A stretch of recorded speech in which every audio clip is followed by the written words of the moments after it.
Bang! Yeah, 713, don't step in this league, throwing rocks at the backboard. Living our dream, better dribble to the three, take the shot, here a cash short. And we don't even care what you say, we ain't scared of the hate, get a win in this last board. Stand in the paint, better clear out the way, hit the court with the black force energy. Every single week on a killing spree, you kidding me? You talk about winning with the epitome, you better be talking with peace and we locking the key on them. Know that it's rocking with Ryan and Donte, the drip guy, we beyond the gossip, the topics we talk on a pop and we conquering the obstacles that we cross as a team. Shot from the seats, we the Rockets like Elon. It's the H-Town rundown. Let's get started right now.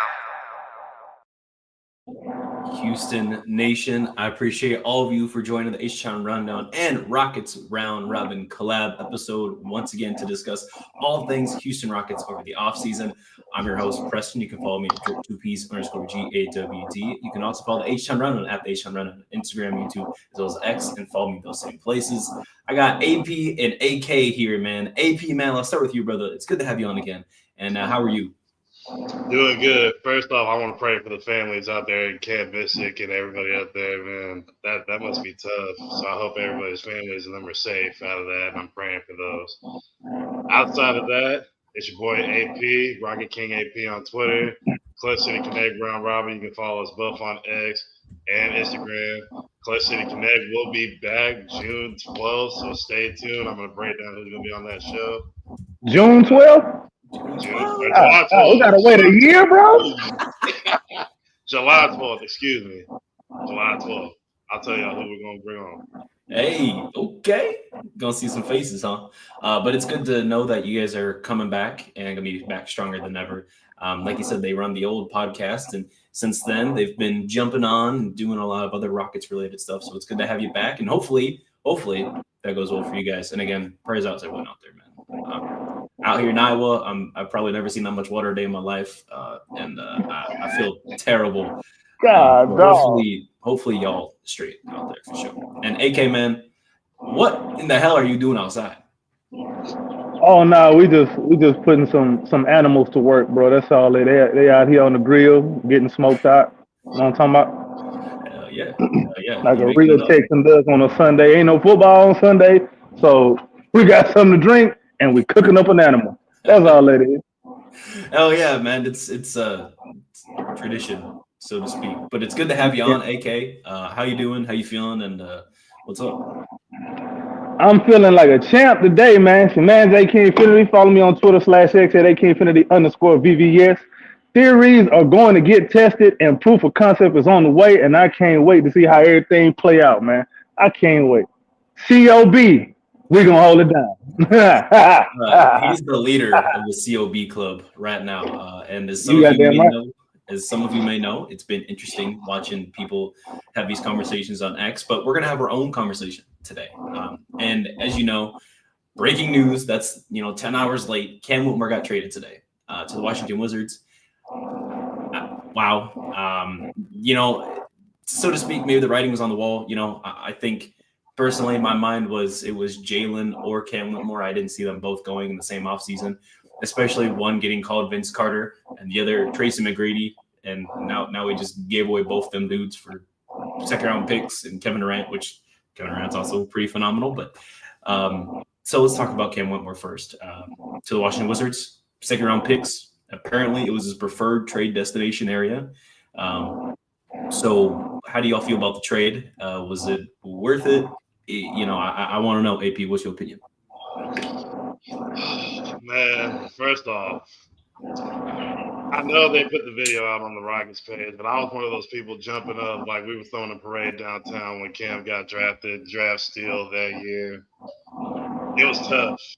It's tough for me to see Cam go. I really expected him to be the next six man to take that amend role, be that next six man guy with Tari off the bench, but I guess he wasn't happy with it. And I hope he does good things in Washington. We'll see what we'll do with those second round picks. Maybe we'll build them to make another trade or do something with it. Who knows? But I wish nothing but the best for Cam in DC. Yeah. There's a lot of opportunity out there, and up and down the roster, I'm kind of looking at Washington, and they got some nice core out there. They got pieces. They got pieces, dog. They could build something, you know. They just got to find their guy and then go from there, you know. But AK, man, you know, Cam to Washington, in your words, a casualty, right? But what are your thoughts, man? I ain't gonna lie, man. That's the one that really hurt, bro. Because I mean, on one hand, you could say he got plenty of opportunity. On the other hand, you could say, I'm not sure about that. I get it. You know, coachability and attitude was an issue, but I think it's twofold. Yeah, Cam bears responsibility there, but so does the coaching staff. Because a lot of times obviously not everybody's going to take to your coaching, but did you really truly do everything in your power? You know, I mean, that's water under the bridge now. I'm not saying that they didn't do everything in their power to, you know, make Cam the best player he can be, but it is what it is, man. I think when it comes to some of these younger guys, man, they really do need a chance to play themselves out of certain habits. Yep. And telling somebody that 16 minutes a game when you're trying to win, you're allowing them to do that. It's tough for me to really agree with. But like I said, it's cool. It's water under the bridge. We got back to 2 second rounders, and then Mohave King kid, or the rights to Mohave King, who was a 23-year-old shooting guard out of New Zealand. I think he's in the NBL down there, I think, if I'm not mistaken. I think the return, time will tell how that'll look. To me, I see the return as a net negative because he was picked 20 and he used to trade him for 2 second rounders. So I don't know, man. I understand why it was done. I can't say that I would have done it the same way, but I can't be mad at him for doing it. It's better to get off of him now. You know, let him get a chance to go do something else. Because I mean, at the end of the day, another thing too, real quick. I know I'm rambling. I don't think we would have got any less for him if we would have even tried to give him some runway during the season, and even if he didn't crack the rotation, you know what I'm saying, trade him at the deadline or something. I don't think you could get any less for him, honestly. Yeah, you know, I'm looking at it like apparently, right? Sources are reporting that there were multiple offers for Cam Whitmore, right? Cap. Different, you know, suggestions. But at the same time, for a guy like Cam Whitmore's talent, right? If there were multiple offers, I feel like the Rockets organization would have probably opted to take that. You know, I understand that it's in your interest to make the attempt to get a player to where they want to go, so that way you can part ways on even ground, or at least, you know, like, hey, it's unfortunate it didn't work. You know, not so much a bad breakup vibes. You know, not a James Harden, and unfortunately. I feel like the return just wasn't a lot, you know, like you said, right? Cam Whitmore was projected to be this guy going as a lottery pick, right? He was supposed to, you know, be around that. We were considering taking him at 4, but obviously we took him in, and I appreciate that, you know, but we were considering taking him at 4, and then he fell to us at 20. So we got both of our guys in the top 10 that we wanted that draft, and not to mention. It felt like at times, eye test, how many times, actually, I'll say it this way, how many times out there did we see Cam Whitmore like, oh my gosh, we're up 15, let's get Cam Whitmore out there. Man, I want more Cam Whitmore minutes. Now I want to see this Cam Whitmore guy ball out. And I want to see Cam Whitmore do this. But obviously there's things behind the scenes that you know, that happen, and I'm not privy to those things, unfortunately. But, you know, before I get too off track, a guy that we got at 20, balled out, you know, career high 34 points, right? Not only that, he was a summer league MVP. He was a guy who just was pretty great in my eyes, right? A lot to learn, right? Pretty raw talent still, but a lot to learn, and we gave him away for 2 seconds. I feel like that was a little anticlimactic for his career thus far in Houston, unfortunately. And it appears that, you know, him and his agent were ready to move on from Houston. The second we got Kevin Durant, I mean, I can't tell you how many reports I kept seeing immediately. Like, Cam Whitmore's thinking about moving on. Cam Whitmore's not happy with this playing style. Cam Whitmore this, Cam Whitmore that. Damn. You know, damn. They said the KD trade ain't had nothing to do with Cam Whitmore leaving. That's what they said. Right. Hey, AK, I think this is for you and your mic right now. Hold on, wait, hold on. What is it? Someone printing something. It's Talking about my mic. yeah, the background noise while no one talking is kind of funny. It sound like something Oh, going on, like it's printing. oh, But that's my field, I think. yeah. But getting back on topic. I know they say a lot of things, right? I also remember firmly watching Steve Nash before the All-Star break say, "We're not going to trade James Harden. We want to make things work." And then the next day they traded James Harden for Ben Simmons. It was hilarious. It's business. You got to put on a front, and you never really know unless you know somebody. And even then, they could be telling you something to throw you off their scent. You know what I mean? You never know. That's what speculation is all about. But unfortunately, Cam is no longer with us, and I hope he does well in Washington. He's got to play alongside that bum Jalen Green. Busted his ass a couple years ago and sent him out of his shoes on that screen. But anything else on Cam, guys? What are your expectations for Cam? Actually, now that we get to go over there, right? What are your expectations for Cam with Washington Wizards?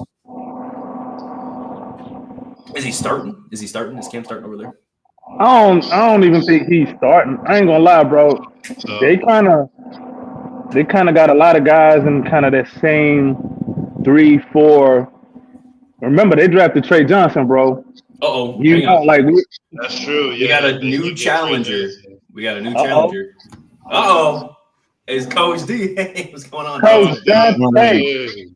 I was at the store, man. My bad. I'm a little Champ Donte. Now we gotta address him properly, bro. Champ Donte. Yeah, he got a ring. Y'all the champs, bro. Y'all, you the champ, AK. Y'all. Hey, he being humble. He being humble. Donte got a chip. Man. He a real champion. I love it. And speaking of champion, look who's entered. Bada bing, bada boom. He would come in right behind me. He would do that. So this is the squad. TJ the GOAT. What's happening, guy? What's the deal, guys? What's the deal? Hell yeah. So as you guys know, we had the main three that were here just a second ago. Donte just joined us. Before we get too far, Donte, plug yourself in, man. Where can we find you? Man, y'all can find me at Coach Donte 5 on Instagram. Y'all can find me at Coach Donte. That rock is gone. X. Y'all can find me on the round robin right here. Y'all can find me everywhere. Hell yeah, it's good to have you, my man. And TJ from the Clutch City Connect, as well as a member of the Rockets Round Robin. It's good to have you play it. What's good, and where can we find you? Oh man, everything's good. Got a vacation coming up in 40 days, so I'm counting down the days.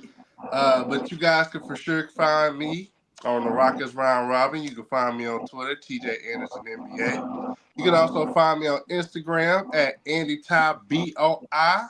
Boy. You can find me just about anywhere. And guys, I don't know if you guys know, but Clutch City Connect is officially back. Make sure you guys stay tuned. We have an episode coming up this weekend with former Rockets assistant coach, former Memphis Grizzlies and Brooklyn Nets coach, Lionel Holland. So make sure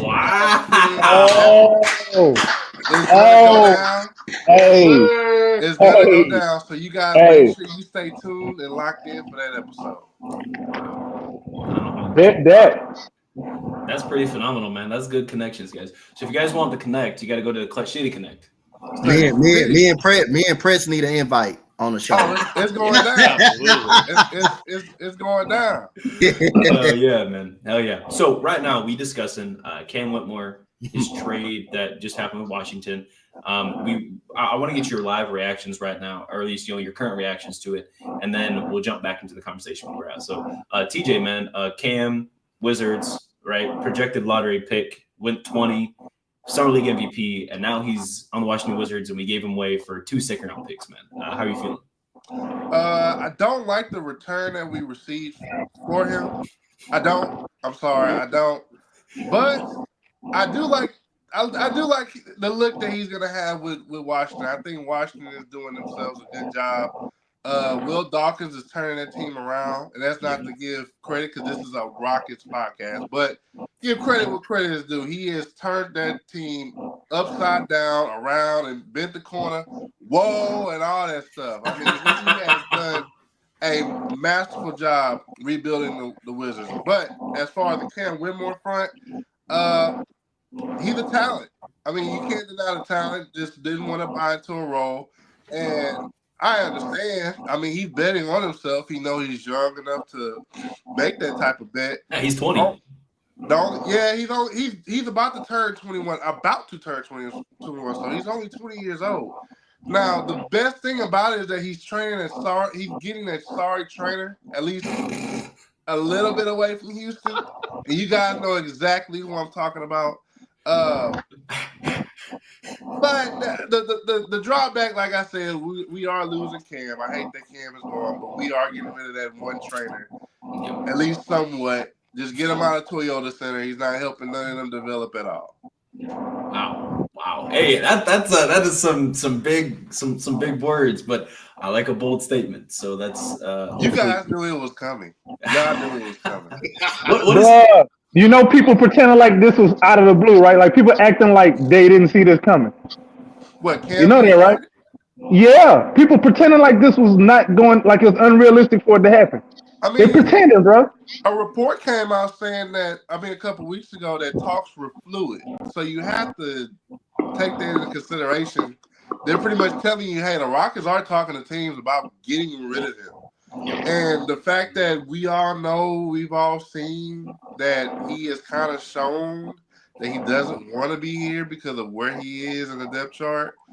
Just little things that you've seen in games. So I think he's going to a great opportunity. But at the same time, I wish it did work out that, in Houston. But I agree. The league is a business. At the end of the day, you gotta get what you can and move on. Yep, that's pretty well said. Donte, man, how do you feel about Cam going to Washington? Bittersweet? Are you just sad about it, or do you not? No. Like I said, I ain't gonna cry and moan about it. Like I am. Like I said, I am gonna show some sympathy that he is gone. Like I like Cam Whitmore as a player. Yeah. I like him. I think he's a really very good player when he does get an opportunity to play on the floor. I think you can blame a lot of that on. Some of that on us as well, but you can also blame him as well. And we also didn't give him really an opportunity to really. We didn't give him, even though it was 2 years, but we didn't give him quite an opportunity to showcase what he could really, what type of player he really can be. But at the end of the day, when you're getting a player like Kevin Durant, when you bring in Dorian Finney-Smith and stuff like that, hey.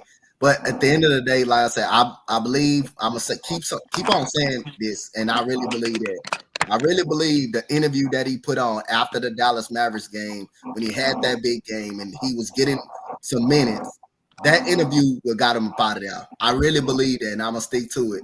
That interview, he said he didn't get no consistent minutes, was being like had a ungrateful attitude. And after that game, every blowout who you saw on the floor within the last 2 minutes of the game, Cam Whitmore. So ever since he opened up his mouth to the media, and he made Udoka as a non-bullshit head coach. At the same time, hey, he complained about it, and ever since then, that was his. I believe that was what happened to him. But I say Cam Whitmore is a talented player. I wish it would have worked out. I would have loved to see him up on this basketball team. And now we only got, we got 5 of our core now, but I would really love to have him being a 6th one. But at the end of the day, his immaturity and his inability, just to not keep his mouth closed and stuff like that. And like I said, I just believe that's what got him out of that. But also, I think that's the Rockets' fault as well from not just giving up on them too early. Just giving up on them too early. But he had a point in that too. And he wanted to go to. So I believe the Dallas Mavericks game, when he had that big time game, that was what killed everything he had, really. Yep. Yeah. It kind of reminds me, not in a 1-to-1 scenario, but it reminds me kind of when Kenyon Martin's dad was on a podcast talking about, oh my gosh, he should be starting. He's one of the best players on the roster. He needs to be doing this. He needs to be doing that. And then the next day, Kenyon Martin's like, I need to be starting. And there was the turmoil, yada, yada, yada. And then we traded his ass. He went out to Philly at some point, not playing no minutes. By the way, everyone's hurt in Philly. And you still not getting no minutes. And you still coming off the goddamn bench. Yeah. You still not starting. So if you would have just chill down. Okay. You might have still been here. Might, but it is what it is. And you would have put him out. But listen to what you just said, Preston. You said he might have still been here. I think he got to a point he didn't want to be here. No, you're right. He didn't want to be here because of his dad. He had someone doing this, talking about his ego, because star trainer. Yeah, that's Cam. That's right there. That's where I'm circling back. Is maybe someone was in Cam's ear talking about, hey, why ain't you getting these type of minutes? Why ain't you getting this? Cam, slow down. You're behind Jabari and Tari in a minute. Again, love you. But hierarchy. And Dylan. And what do we come on, man? Yeah, it just is what it is. If you want bide your time, dudes is gonna get nicked up. It's a long season. But when you get in there, make sure you're making it difficult on the coaching staff to put you back on the bench. That's all you can do. His rookie season. That's it. Like all of this attitude and all of that. When have we seen that help somebody? Yep. When these dudes don't learn. Like they don't learn. I still would have given him a little bit longer rope because he's a stupid kid. But bro, like you gotta look in the mirror too. Like I'm gonna meet you halfway, but if you don't meet me halfway, I'm gonna keep on going. By the time you get to that halfway, we already on the ship about to leave the continent. He didn't help himself at all either, though. Like the first, he didn't. Like the first start of the season, he couldn't shoot the ball out. He couldn't shoot a wet paper bag in the basketball game. And then he sent him to the G League. He came back. He started playing, and now you got the audacity just to run your mouth. When you were playing, when you actually were playing some good minutes, like consistent minutes. And you were actually balling, and you got the right to go into the interview and just say that. And soon as the season was over, and I don't know why people, like AK said, why people act like this was a prize. Soon as the season was over, you knew Cam Whitmore was possibly going to be gone. You knew he was going to possibly be gone. It was a possibility. And it didn't matter. And it didn't matter if we got Devin Booker or Kevin Durant. Like we was going to fill one of them wing spots. And unless he was going to be part of the deal, he was going to be part of some way to get up out of here because he wasn't going to have no spot on the roster. Like, how your playing time go down from your rookie season to your sophomore season, and you think you're gonna stick around to your third season when you're gonna be expecting some kind of extension? Like, how does that work? Like, where's the logic behind that? Like, he gone. What is Soundpiece at? He gone. Oh man, I want to kind of put something into perspective as well. I mean, look at the compensation the Rockets got, right? 2 second-round picks. He gone. I want to tell you guys something. There's this thing called intel that all these teams do, right? These GMs, they talk. They don't like each other because they know at the end of the day, one person has screwed the other person over, but they all talk. This is a business. Cam Whitmore was not going to get the Rockets a first-round pick. Talent is there, absolutely. Attitude sucks. So, no one was going to give up a first-round pick for Cam Whitmore. You take these 2 seconds, you call it a deal, or I'm hanging up the phone. The Rockets has zero leverage in Cam Whitmore talks. I guarantee. Ain't that crazy? Repeat that sentence. The Rockets had zero leverage in talks with Cam Whitmore. Not because of his talent, not because he can't score, not because of the potential, because of his attitude. Yeah. Interesting. Very interesting. I got a question for y'all. I don't know if this matters or not, but in y'all's opinion, do you believe Cam Whitmore possibly gets another chance if we don't trade for a KD? I feel that he was gone in the offseason if Jalen Green wasn't getting traded. I feel like if we didn't get Kevin Durant and we weren't trading a Jalen Green, I feel like Cam Whitmore was gone no matter what. Yeah. Right? It felt no matter what. It just felt like no matter what, he was gone anyway. Yeah. I don't necessarily believe that, but that's cool. I think I he got believe the enough favorite child between those two is Jalen Green. I don't think because he's Rafael Stone coachable. wanted Green Yeah, gone. I yeah, think Yes, Jalen's this was coachable. it. Yeah. All these Yeah, moves are JG is since coachable. Ime. It's like Ime has his footprint all over The every single puppet move. master, man. Yes. He made Stone a better GM. He made Stone a better. Matter of fact, I'm a call it right now. If Ime Udoka isn't long for being a coach for the Rockets, he's gonna make a damn good GM, I think. Yep. Yep. Yeah.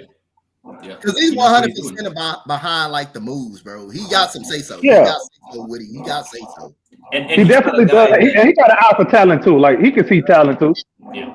What I like about him, he's not a guy that just makes moves just to make moves.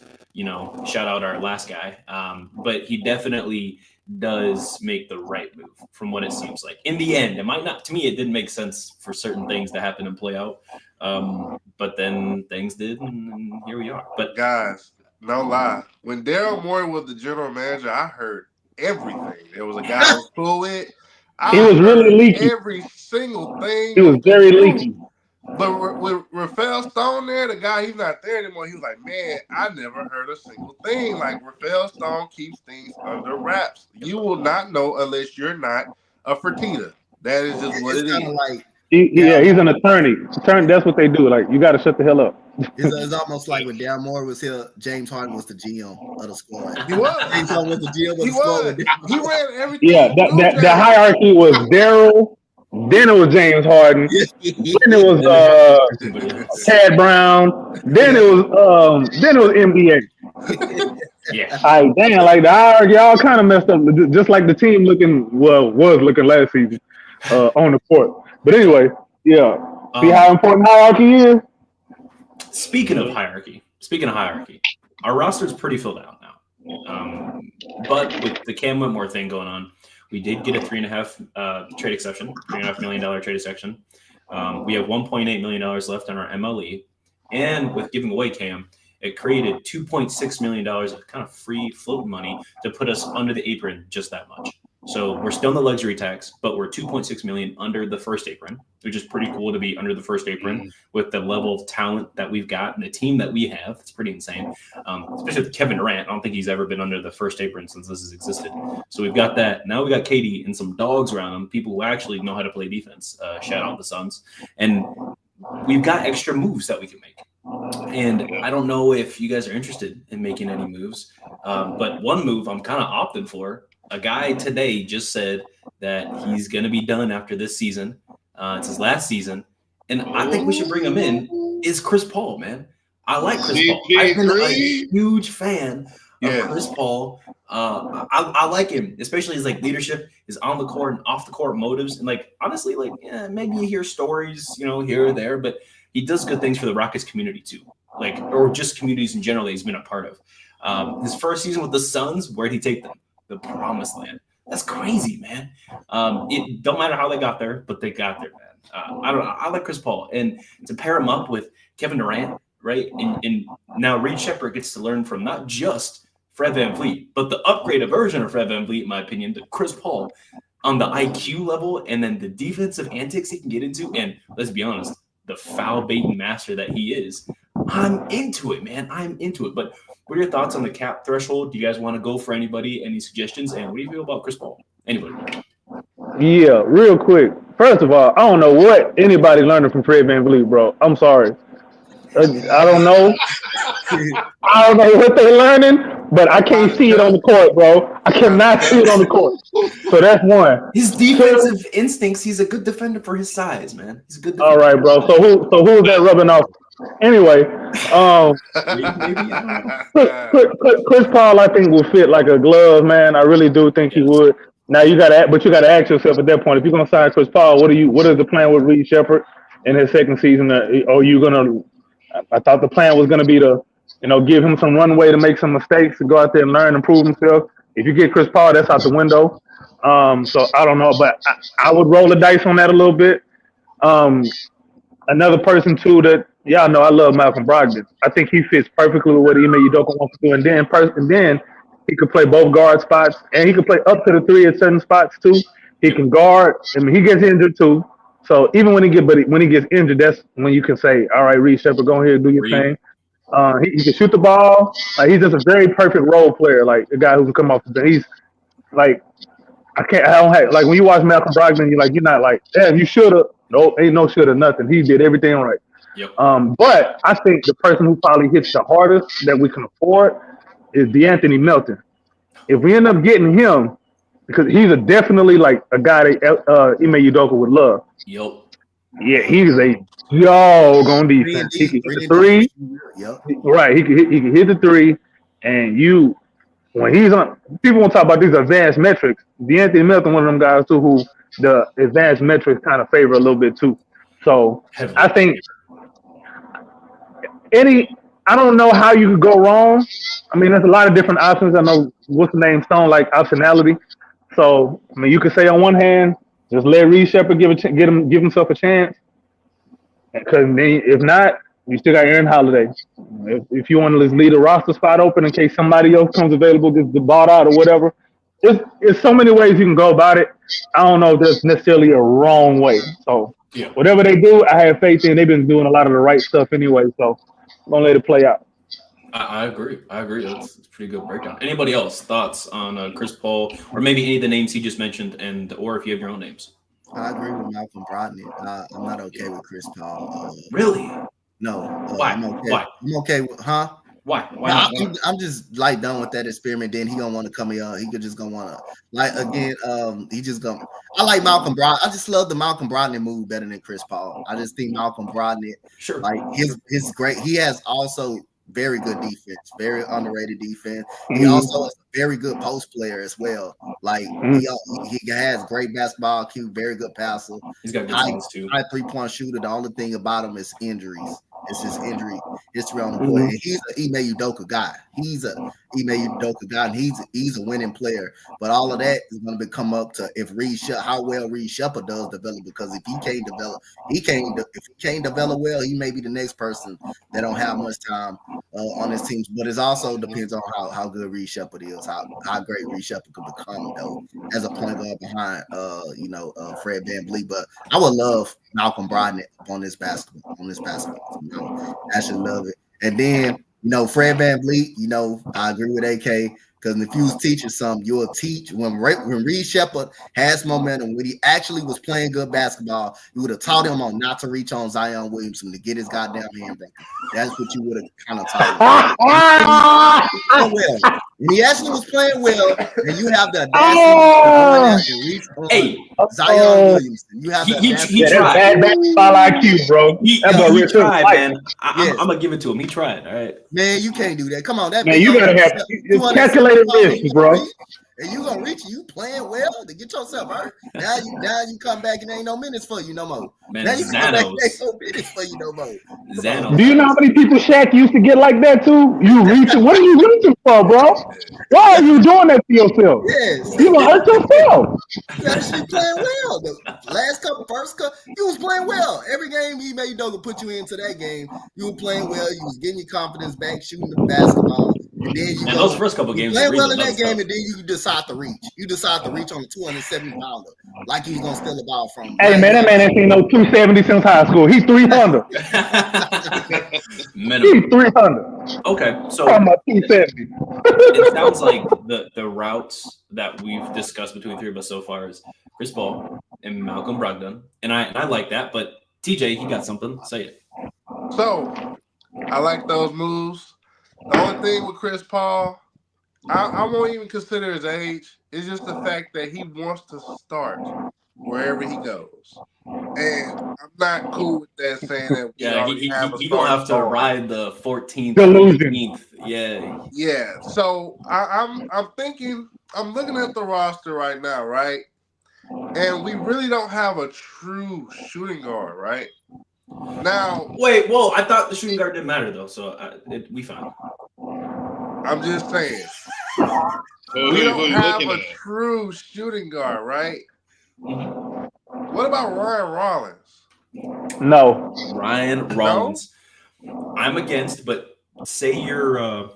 The only reason why is I like his potential. No, he's not going to be a superstar. We don't need him to be a superstar. We need someone that's going to come off the bench and provide points. Now, this team, you have plenty of defenders. He actually does offer some defensive potential as well. I believe if you sign him, or better yet, I'm thinking either him or realistically me. I think the roster is good as is, but I do know we have a spot that's open. We're only preparing 14, so I like the roster as is. But I was looking at Ryan Rollins. I'm like, this kid's okay. He's all right. And he has about 7 to 8 teams interested in his services, so he's got to be doing something right. That's true. That's true. But Maybe they said, but they said, I ain't even gonna go into it again, bro. But you know, it might be a possibility, TJ. And I hear you. Again, personally, I'm against it, but I just don't know much about Ryan, so I'm biased here, and I can admit that. I'm still, Team Chris, but you're bringing up a point of him wanting to start. That's if he says, "Hey, I need X amount of money, and I'm trying to start." That's where I'm not listening anymore. Chris Paul, you're gonna take the vet minimum. You're going to sit in the 14th or 15th bench spot. You're going to play sparingly. So that way the main rotations are Fred and Reed. And you play when we want Fred to sit. Or, hey, we need a spark plug. And Chris, we need you to go out there and slow down because Fred VanVleet shooting 2 of 18. That's kind of what I'm looking at. But that's my only gripe with Chris Paul is that he wants to start. Also, he wants to be out west. So yeah, he's I'm kind of thinking like maybe a California team. Yeah, either the Clippers. Which one? Yeah, he could join the Clippers, I He guess. could join the Kings. They need a point guard, even with the Schroeder. The Kings ain't gonna sign him, bro. They The couldn't. Kings need everything, bro. The Kings need The Kings need everything, dog. They need all the help they can get. They need everything. Yeah. AP man, last man in rotation here. What are your thoughts on Chris Paul, Malcolm Brogdon, or any of the names, Ryan, like you mentioned? Do you have a favorite, or do you just want to stay pat? You want to stay as is? Yeah, I like Chris Paul, but I'm kind of done with that too. Just I've seen it. Him and Harden, I've seen it. We were so close. That hamstring bout made me cry my soul out. So I don't know if I want to go through that heartbreak again. It would be tough to lose a playoff game to injured Paul. Like, we're betting on him. We need him to just play 5 minutes this game to hold it down, and then he get injured. That'd be tough. He did it with the Suns. He when Katie was there, did it in the finals. Just an injury-prone man. I think the only place he didn't get injured was Golden State, right? San Antonio. He played all 82 games. Yeah, right. He did play all 82 games. Paul played 82. It didn't bear out to anything, but he played all 82 games. Man, that's that vegan diet, right? Oh man, that's tough. Why you ain't do that in Houston? That's hard to do in Houston. I ain't gonna lie. Yeah, y'all got some good food out there, man. I could not touch no vegan.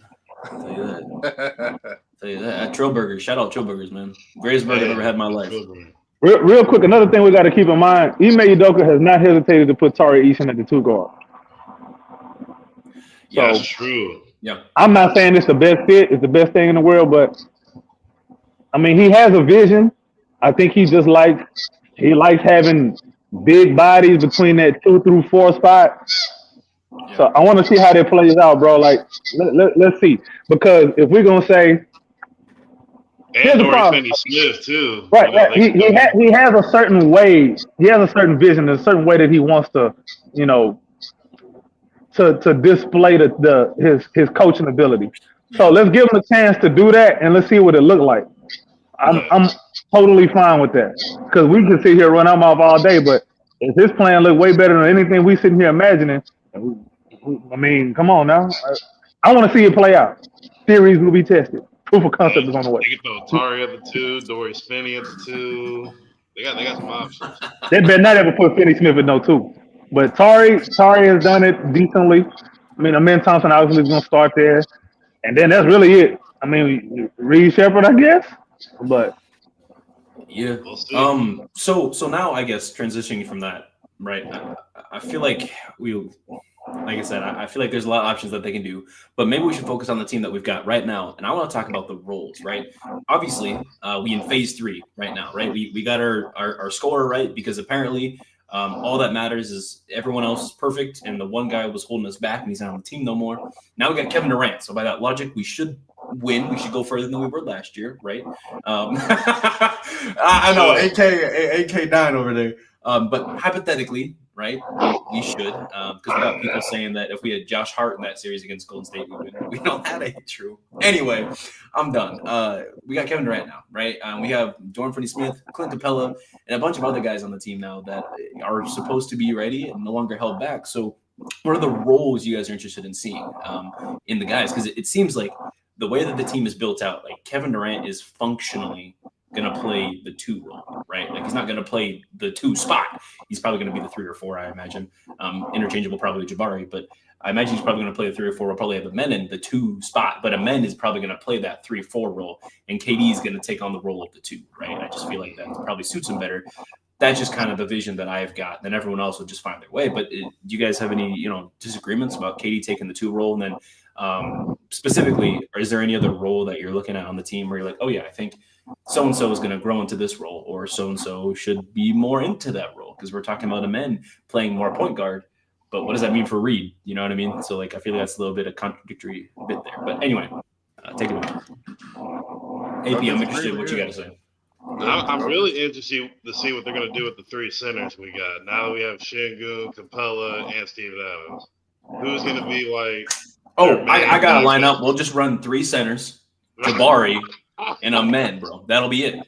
Nobody gets the rebounds. We're going to average 100 rebounds a game. Steven Adams not going to play back-to-backs all the time. I don't think he will. That's what I'm thinking. That's what Capella is going to come in at, I believe. Because we're not going to – Steven Adams, he didn't play back-to-backs a lot last season, so I could see them doing the same this year, not playing them on back-to-backs and, playing Clint Capella and when you didn't see – Steven Adams playing back-to-backs. Guess who you saw back-to-back? Guess who you saw him play? Press that button for me, Press. We already know. We got to get the button. We got to get the he gone button, Press. You got to go ahead and hit it. Yeah, you're right. I'm pulling it up, man. He gone. You got to go ahead and get it. So, it's probably that's what Clint Capella minutes coming at. When what Steven Adams don't play them back-to-backs, that's when his minutes coming in. Yeah. Is it me? I believe Clint Capella low-key is better than Steven Adams. But no, Clint Capella was number 2 in offensive rebounding percentage last year. And Steven Adams set the record for the highest offensive rebounding percentage in league history with us, by the way. I think it was like 20. You know why? We couldn't shoot the damn because ball. we were really good at missing shots. We couldn't make a shot. Think about this, bro. The offensive adjustment was to put in an offensive rebounder. Ain't that something? Like I said, the least efficient guy, the guy that's was holding the team back, and the reason why we lost in 7 series against Golden State is no longer here. So what that sounds like to me is no more excuses. Hypothetically, but I'm just a Jalen Green fan that's crashing out currently internally still, and probably will for the rest of the season. But sorry, I know what I am. Our best offense last year was offensive rebounding. Remember, you know what team used to do that, and you know what team used to flame out in the conference finals? The Derrick Rose Bulls. Yep. That was rebounding. That was like, bro, you can't tell me we don't play no different than the Jeff Van Gundy Rockets. He say Jeff. Is the offense any different? The offense was, hey y'all, figure it out. Hey McGrady, figure it out. That was it. There was elite defense, and offensive rebound. The same thing. Right. You know what I'm saying? There gotta be some kind of creativity in an offense. Otherwise, because if the process isn't changed, that means you have the same problem. Because guess what? All right, we just need an alpha scorer. Okay, we got that. Cool. What is your plan B? Because in the playoffs, you only good as your plan B. Because they're gonna take option A away. Yep. That's just what it is. What do I know, bro? That's what we saw. So, AP, bringing it back to you real quick. Is there a role that you're expecting someone to play? You were mentioning something about 3 centers, and hopefully that got answered. But is there a role that you're expecting someone to take on now? Because, like I said, we're in championship mode. We're in win now mode. This is phase 3, right? So, what's a role you're expecting a player to take on, if any? It's going to be Amen in this 2 role. I'm really excited to see him work at this 2 role. He's the replacement for Jalen, so I'm ready to see that development go through the roof. He already showed us last year. He better be efficient. He's already making some steps. I just need that jumper to go up a bit. If that's all he needs. It's that jumper. He's got everything else in the bag. That 3-point percentage, if we get that to at least, you say between 31, 33%, I'm cool with that. See, you're asking for prime Russell Westbrook 3-point percentage. Minimum. Prime Russ percentage, 31, 33%. Now, what's funny, and the reason I bring up Russ is because Steven Adams played with Russ. Steven Adams said that Amen Thompson reminds him a lot of Russ, more so than John Morant did. Interesting. Said he's also playing alongside Kevin Durant, again, in Houston.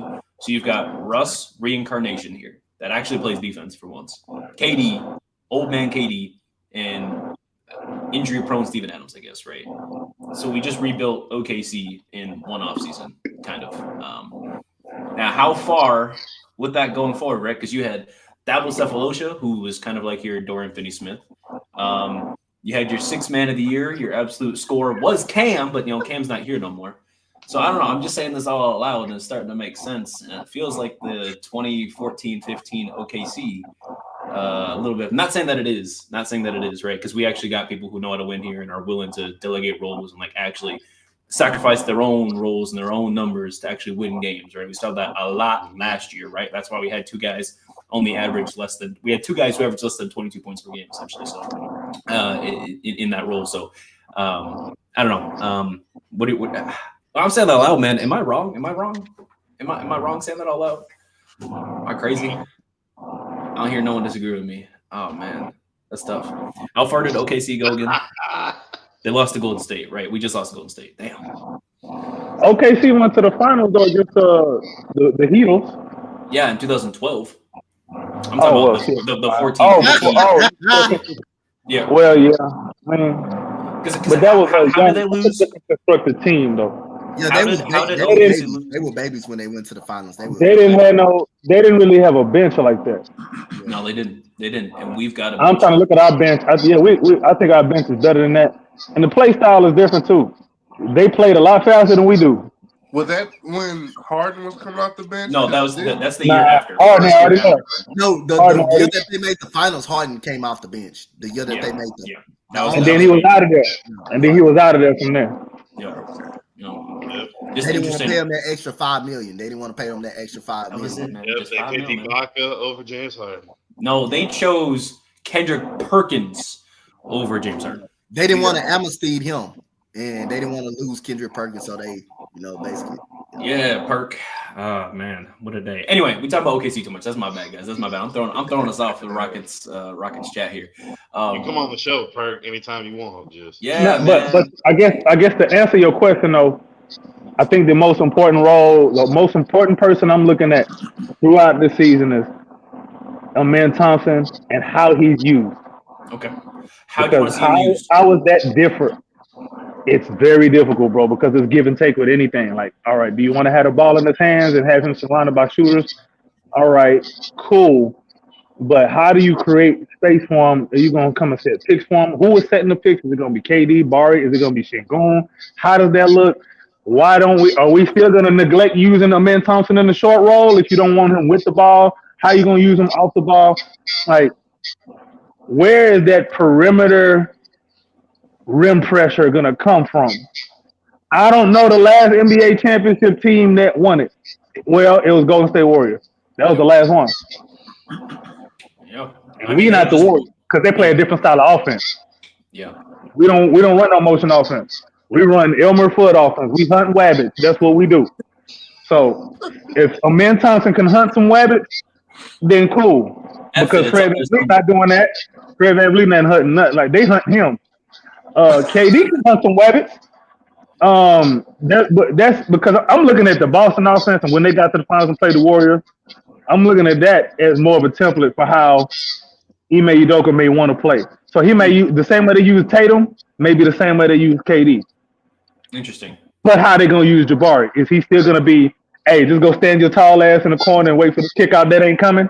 We still gonna do that? You know what I'm saying? I don't know, bro. I'm struggling to figure out how we gonna use anybody outside of KD because they used Şengün wrong. Yeah, he was an all-star. They still used him wrong. You know, this is what the vision I see is. All right, KD, you're gonna play Jalen Green's role, and everyone's gonna be the same, and we're gonna run pick and roll, poo-poo offense.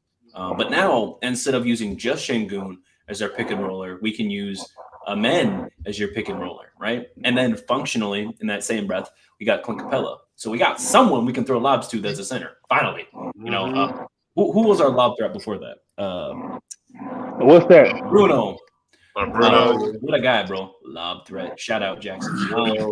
So I'm waiting to kind of see how that's going to be used, but it seems like Ime wasn't wanting to make adjustments in the playoffs, right? Because the adjustment was, hey, Steven Adams, grab some boards. And I mean, yeah, we was like getting some rebounds, but once the rebounding like fights that we were in were within 7, right? We had to out rebound by 10 plus to win the games, by the way. So it's like if it was within 7, we lost. So is the adjustment like, all right, we got KD here, we just gonna make more shots? What? Like you know, shit. At that point, like that's what it felt like, man. I don't know, man. Look at where KD gets his shot. It's the same area where Jabari gets his shot. It's the same area where Şengün catches the ball. Like, you gotta, I don't know. Like, and do we really trust Fred to get KD the ball in the right spots? What wing has he gotten in the right spots before? That one Is it guy. gonna be a man get him the ball? Like, it's boy. In theory, on paper, like if you playing 2K, the Rockets should be murdering. But real life don't operate like no video game, dog. So, and I know how it's. I don't know, bro. Actually, let me say this. The last time Fred VanVleet played with a wing that was close to this level of talent was when he was a second-year player next to Kawhi Leonard in that championship run. And he came off the bench, right? So he wasn't. And his job was not to get nobody in right position. His job was really to come in and just get buckets up. Get buckets and provide a spark, and that's what he did. Right. That's what he was, bro. That's what he was, a spark plug. And he made that little token all-star game. Next thing you know, he's this great point guard of all time, whatever the hell. Okay, I gotta address something. Lillard. Damian Lillard. I don't want him. Okay. I don't want him near this Rockets front office. I want him to keep him and his VA abs way over there. I do not want Damian Lillard over here. He can keep him and his rapping career over there, right? I don't want that. The bars. You don't like loyal to soil? Man, that was a hit, man. Yeah, and look how where I got him. All that loyalty. And then he goes to the Bucks, and then Kari's gets injured, and then now is dropped. And then you still expect him to sign for. Giannis wasn't happy about that though. He was professional. He was very professional though. He wants 23 plus a year. I think he might go. But ain't he getting that already after the He's getting 22. He's He's getting 22, and he wants to make at least 45. So he wants to make at least 23 a year. So where he think he gonna get that from? Miami. Boston. He can go over there. Or Miami. Go ahead, go to Miami. He just want to go see them big booty Latinos. That money. No, it is, bro. You want to be there before Ice gets there. That boy got divorced and said, "Screw it, I'm gonna be a whore the rest of my life." That's really what it is, bro. He want to go to Miami. See, as much as like in a vacuum, you're like he's Fred on steroids. Like I get it, but damn, like he shoot better. No, you know, like he's better than Fred at like shooting specifically, but that's it. They almost rebound the same, and Fred VanVleet like 10 feet shorter. Fred's a better playmaker, right? And that's saying a lot. Better turnover ratio. Like he need to get his Achilles straight, bro. Yeah. So that's just me I though. believe those are the only two teams that make the most sense: is Boston or Miami. Yeah. If he ends up in Houston, actually, no. Last time I said if this happens, I gotta do something. I had to buy a Rockets fan a ticket to Game 4, so I'm not gonna be putting no bad juju out there. Nah, put it out there, sacrifice, bro. Nah, man. I already got me a KD jersey on the way, so that's Yes, a sir. sacrifice I'm right about to there. get that thing too. Ooh. Yeah. So back to the roles though. Before we get out of here, anybody else? Anything, right? Because it seems like we out here, right, are struggling to come up with a competent offense for the team and what kind of the roles offensive. Because we didn't even talk about defense. We already know low key. We already know that straight.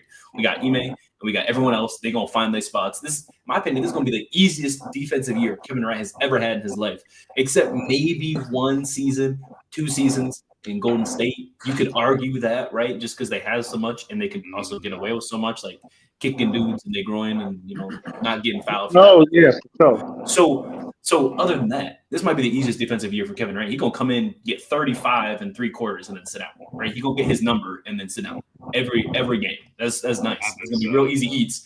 But what other roles offensively do you want to see players take? I want to see Jabari get some more shots up. Like, for the love of God, bro.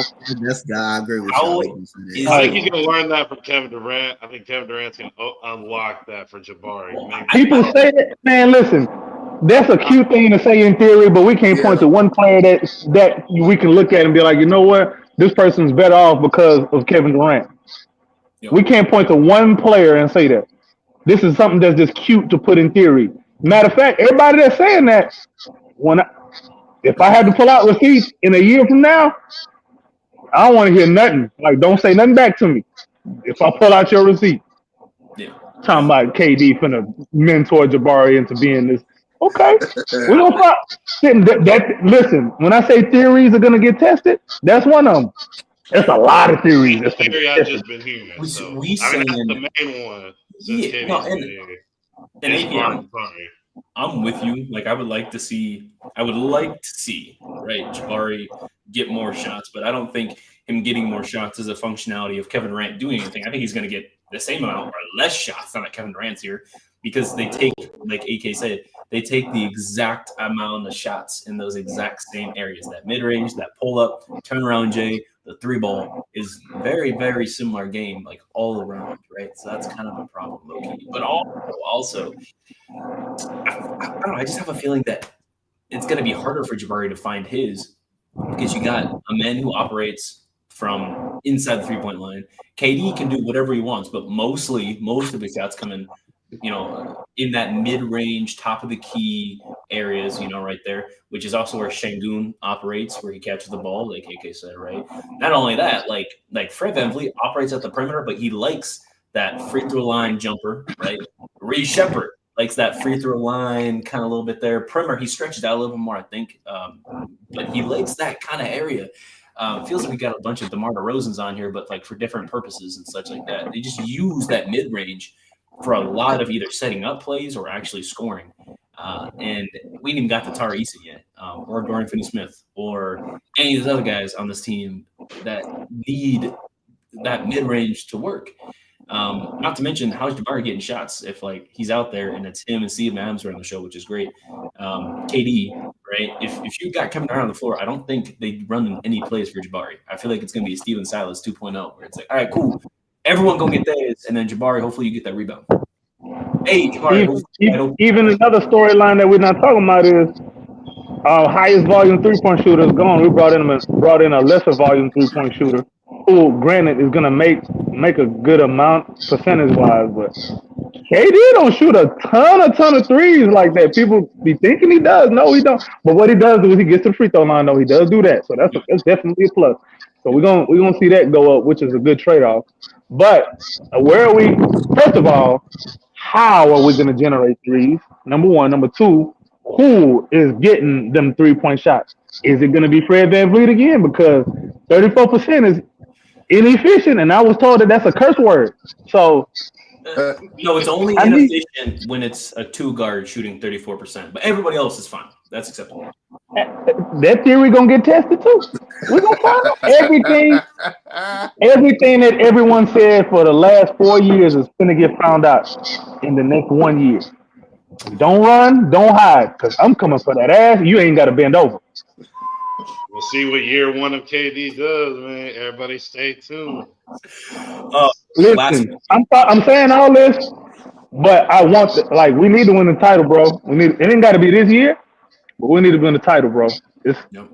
It's no negotiation, bro. We need to win the title. So yeah, because I'm not sure what everything is gonna look like after. So we're gonna at least get him 2 more years, probably. So we're gonna probably have him 3 years. He's retiring in Houston, bro. We're not even gonna be able to trade him to get no. We can't recoup no assets off him. His salary just come off the books and then that's it. Like so, all of this, and people forget that. People act like, oh, he's in the. All right, cool. Like you go find out how this shit works. And you got a superstar on your team at this stage of his career. All right, y'all gonna find out the hard way.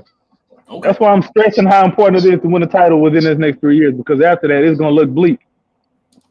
It's gonna look something. It's year 1. I'm here for it.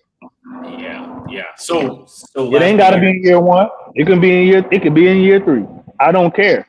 Bring me one home. My nieces and nephew need to go to a parade with me. Period. The whole round robin. We all gonna be downtown. We're gonna be getting. I will walk from Iowa to Texas so I can go to a parade. Just FYI, my niece will probably my niece gonna roast all of y'all, just like me. Oh, the apples don't fall too far from the tree. At all. Now, I want to get TJ and Coach's opinion here because we ain't heard much from them, right? But I want to go with Donte first, man. What are some roles that you expect the players to take on? Do you expect a lot of things to change, or is it going to be functionally the same with Kevin there? I'm just interested to see how good can Reed Shepard be. Can he finally? Is this the year that he takes over? That backcourt role with going into the next season. I know he won't be able to start over this at the middle of the year, but you need to see some type of signs. You need to see some type of signs of how good Reed Shepard could be. So that's a role I'm very interested in seeing. And like AK said, Jabari Smith. Jabari Smith is a key piece of this team. We committed to him. We kept him around. Again, he was big in the playoffs. He made some big shots in the playoffs. So it'll be interesting to see can he keep up the momentum. But I'm really interested to see what Reed Shepard does now that he's going to get some time this season to play. Is he going to take that big step up? And a lot of people talking about him and man Thompson is the future backcourt. Well, it's time for him to show it this season. It's time for him to show it. BK show it, and we may have to have a discussion. Now, I will say, right before we get TJ, do y'all remember when we drafted Reed? And I quote, said, he's going to come in and be the direct backup for Fred VanVleet. How many times was he the direct backup for Fred VanVleet? And what did it look like? 2 games, 3 games, right? We were up. The first 3 games for the start of the season until you see his defense. Until you see Charlotte go right at him and pick him apart. Yeah. And the issue, the big issue was Fred VanVleet gets fried in pick and roll already, right? So you want to bring in somebody who doesn't get fried in the pick and roll. And then they was doing, I'm not going to go into it actually, but like it's just it was bad. It was bad to say the least. But you're right, Donte. You're absolutely right. TJ, what are your thoughts, man? On the role stuff? I believe everything's gonna be functionally the same. Just when you got somebody like Kevin Durant, it's gonna look a lot more sexy than with Jalen Green, right? I mean, Kevin Durant is replacing Jalen Green. Clint Capella is replacing Jock Landale. Thank God he's going, right? So, Rip Jock. I think we're gonna have just about the same type of offense, just with Kevin Durant, someone who's a more reliable scorer than Jalen Green. Okay, that's fair. That's fair. Everybody, as you see, I'm posting in the chat hashtag Brian's fault. Make sure everyone post hashtag Brian's fault in the comments there, so everyone knows that it's Brian's fault. Jalen Green's not here no more, unfortunately. Brian's fault. That what do you say, Donte? That T-Mac got his back hurt. He got his back hurt because of Ryan. I love it. But okay. The scoring champion in Orlando, he come here, all of a sudden he start having back spasms. Yeah. Now, last bit here. This is actually a good point, right? After Fred, right? right? Say he's too old because they're going to probably keep him on here until he's like 88 years old. You know, I just got to feel they're going to treat him like Dirk. He's going to keep playing. He's going to move into the front office. Yeah, he can't play no more. Who are the guards, Reed/Holiday, right? And when you say that out loud, after Fred, your main guards are supposed to be Reed and Holiday, right? Because Amen, like, I don't know, I have a feeling he slots into that 3 role, right? When he's not there mostly. I feel like they push him to be a point guard when he's a tertiary playmaker, but functionally he's a 3. That's just the vibe I get from him, right? So now we're forcing him into a role that maybe don't do him too well, right? I think he's still going to excel at other things, but like specifically that role, I'm not sure about it. So the guards after Fred in this scenario are Reed Shepherd, who was, we'll say kindly, a rookie, right? Definitely a rookie last year, and Aaron Holiday, who love him, but the reason why he's with the Stay Ready crew, right? That don't sound great for guard depth, do it? Saying out loud. Hey, we got Jason Tate. The guard spot. I did want I know AK said that. I know why AK said that. But I did want it Deshaun Tate gone, but he may retire as the Rocket. He may retire as the Rocket. So, hey, that's our Udonis Haslam, bro. Yep, that's Udonis Haslam. Yep. You know, I'm okay with it. As long as he's not making $8 million no more. I'm not. I'm okay with it. You know, he can go make vet minimum and hang out. That's totally cool. I don't know, man. So like, what's the backup option? Hypothetically, we not winning hypothetically, right? I guess it depends on what we do with them Phoenix picks. If Phoenix is absolute dirt garbage, you know, maybe we can grab somebody with one of them picks and put them in a pipeline. Who knows? I mean, that's a hypothetical. You know what I'm saying? That's also wishful thinking because I think Phoenix did some pretty underrated things this summer. So I don't know. I mean, see what the trade market look. Maybe we could take advantage of somebody. Maybe there might be somebody who's not working out well in one team, and maybe it'll work out well for us. I don't know, but you got to put yourself in a position to get to take advantage of an opportunity like we've been doing. So we'll see. Higher heights. If you believe that, I respect your opinion. I just got to see it to believe it at this point. You know, I seen flashes, bro. I saw the flash that I needed against when he got a chance to start against OKC. When I seen that, I was like, okay, because to that point, he didn't have not a single flash of nothing. But that game, I was like, okay, this is promising. Yeah.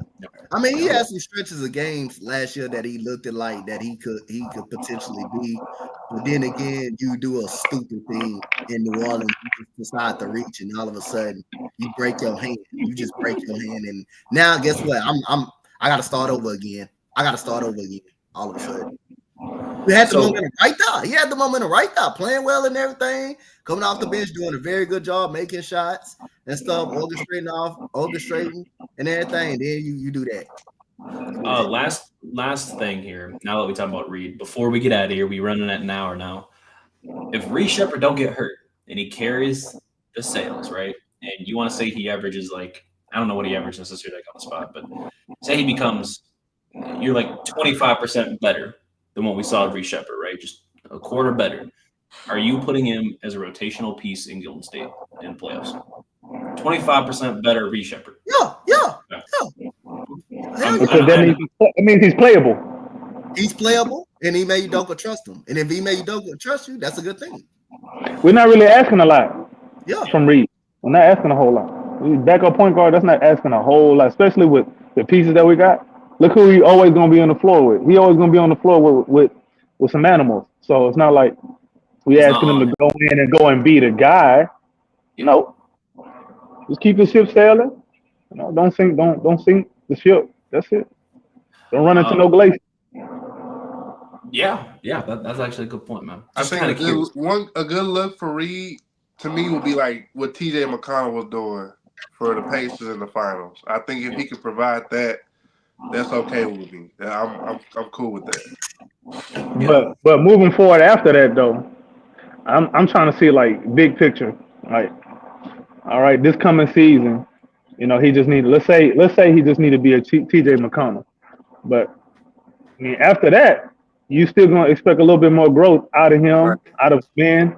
You know, are we expecting them to continue taking steps? Have we seen enough to be able to project out a little bit more? Because they're not. You know, you a year closer to being, you know, extended. You know what I'm saying? Next summer we expect Amen Thompson to be on the max. Yeah. How is he gonna get there if he's not producing at like max level? Then Reed Shepard the year after that. You know, what does that look like? Kind of money is Do they going. get used in a move to bring us closer to the title if we hadn't won one by then? Oh, let me not get started. So I ruffle more feathers. See some that, naked butts out here. that is a conversation for another Might day. say that for the next episode, man. Yes. Man, they don't want to with me, bro. They keep trying to change the question, trying to change what I'm saying so they can. Man, listen. Plant your goalpost so you don't get to move it later. Because that's what they don't want to do. Because they scared of being wrong. I ain't scared of being wrong. It's Plant okay. your goalpost. It's all right. But plant your goalpost and don't move that shit later. I'm sorry, bro. Don't give me. I'm sorry, bro.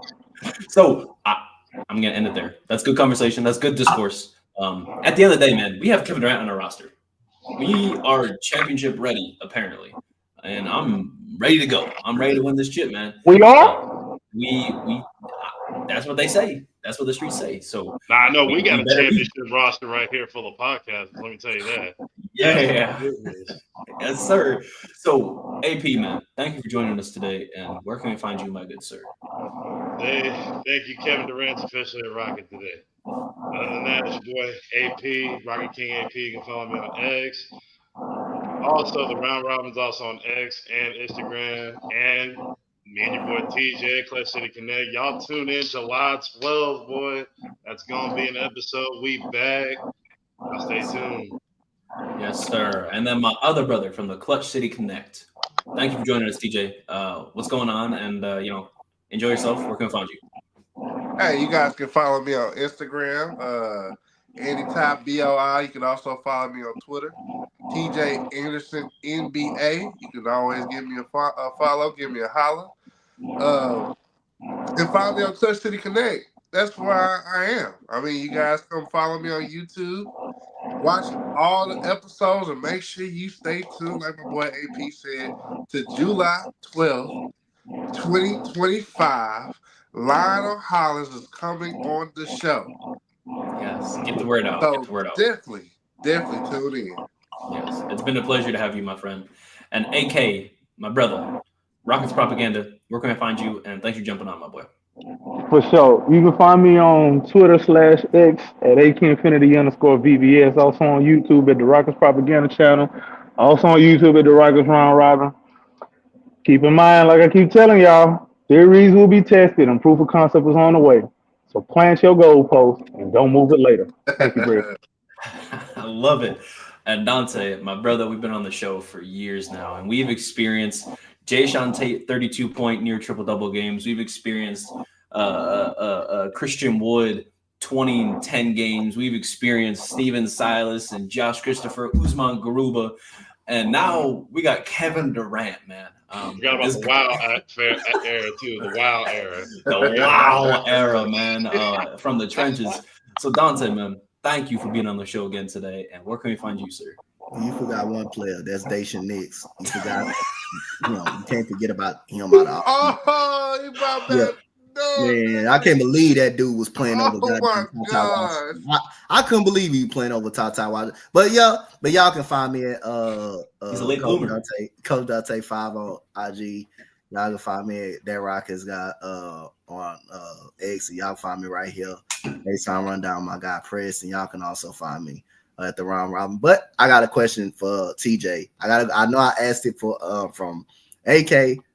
What was your reaction after the Wizards game when Steven Silas got fired? That's AK best friend. So yeah, what was your reaction after Steven Silas got fired after the Wizards game? After he got fired? Yeah, during the Wizards game. He got fired like during the Wizards game. After the Wizards game, like right after the game. What was your reaction? I mean, my reaction was it was about doggone time. I mean, I think Silas served the purpose. I think he was only here to kind of ride the ship and take a lot of the blame. One thing I do know about Silas, though, man, they say offensively, his offense is actually pretty solid. But you got kids, and you trying to bring up kids into the NBA world. It was ran like an AAU program. So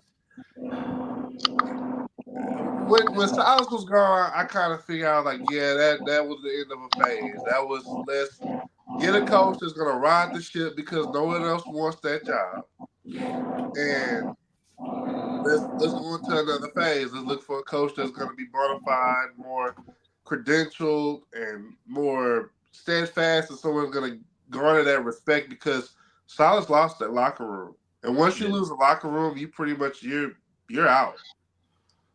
Mm-hmm. No, that's facts. That's facts, man. Well, this has been the H-Town Rundown Houston Rockets basketball podcast. Thank you guys for watching. If you're listening, don't forget to follow at the H-Town Rundown on X, Instagram, as well as YouTube. And comment down below, man. I want you to tell us your favorite Cam Whitmore moments. Just let us know. And it's the end of an era. A new phase begins, and casualties are happening. And casualties of war, we say, it's just some things are over, bittersweet in my opinion. But we got Kevin Durant, we got Lob Threat Capella back wearing number 21, and I'm excited to play. Let's get this chip. Let's bring this parade down to Houston. What they say is a parade inside my city. Yeah. John Morant, where you at, my boy? Hey.